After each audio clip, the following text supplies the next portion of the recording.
Hey everybody, good morning. This is Dave Gilbert with Gonzaga Outdoors. I wanted to do a quick lesson on knots while we're all apart together, and I thought it would be kind of a fun thing we could do pretty well from afar. So we're going to do this as a recurring thing every week. But to start out with, I'm going to record this one so that you can watch it whenever you get a chance and kind of get some supplies set up, and then you can catch us live.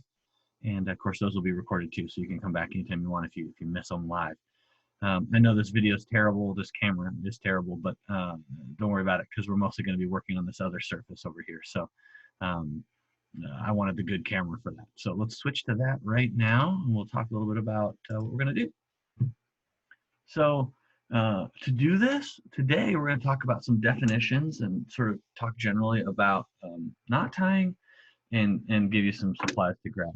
So any kind of rope will work really, really great for this, as long as it's kind of small enough that you can work with it, at a desk or whatever. Shoelaces are great if that's all you have.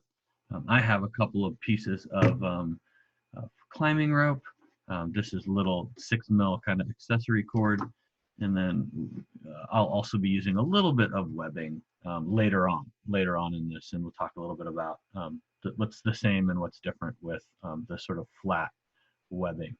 Um, to get going, if you have a couple pieces, that's really nice, because especially if they're different colors, then we can tie them together and it'll be really clear what I'm doing. It's probably more important for me than for you, but but if you have different colors, that'll be nice too. Another thing that you can do to get started, to kind of set yourself up for success, and I'll do it here. If you mark one end of the rope with whatever you have, that'll be helpful. We'll talk more about that later. Um, so let's do some definitions. So this is climbing cord. Anything like this that you have is great as long as it's not too fuzzy. Anything like yarn, if it's really fuzzy or really stretchy, it'll make it a little harder to be successful at tying some of these knots. But anything like this is great. This with the blue mark is the working end, and we'll talk more about that with specific knots. But basically, what this means is when we tie knots where it matters, the working end is the end of the knot that you're going to be using. So with things like a bowline, other knots where there's a clear difference between the working end and the standing end, when we tie knots that are around something or when we're tying to something, the standing end will be the end of the rope that's fixed to a post or a climbing anchor or a sail or something like that.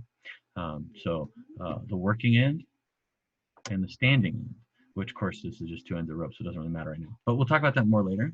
So mark one end of your rope, so you can do that.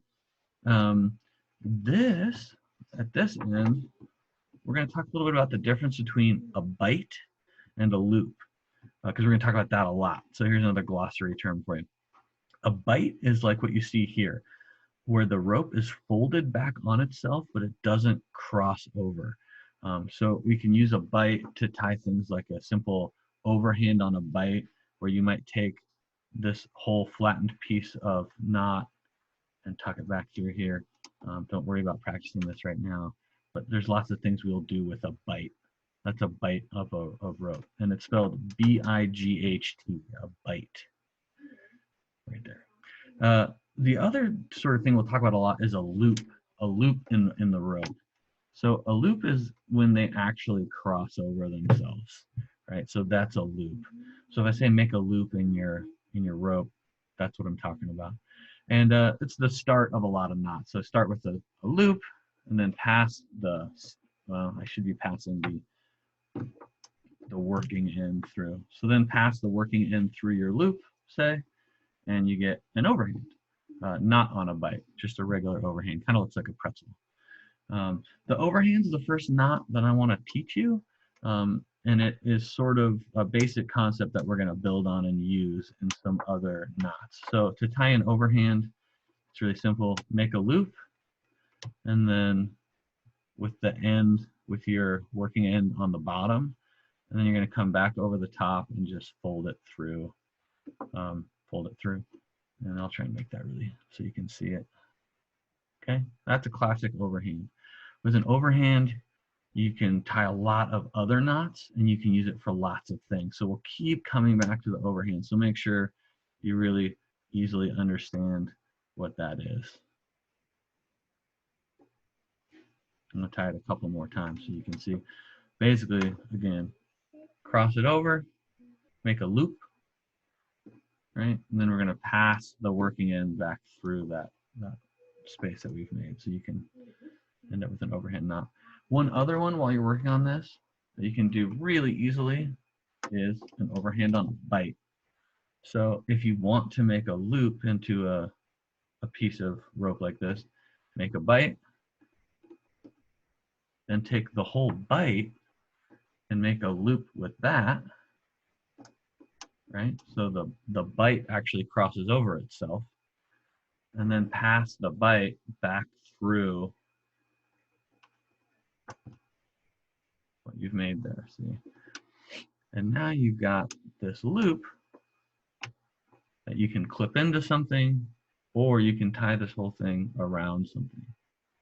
But now you've got this bite, and you've got the two, you kind of end up actually with two working ends, is one way to think about it. Okay. Anyway, that's really all I want to cover for right now today.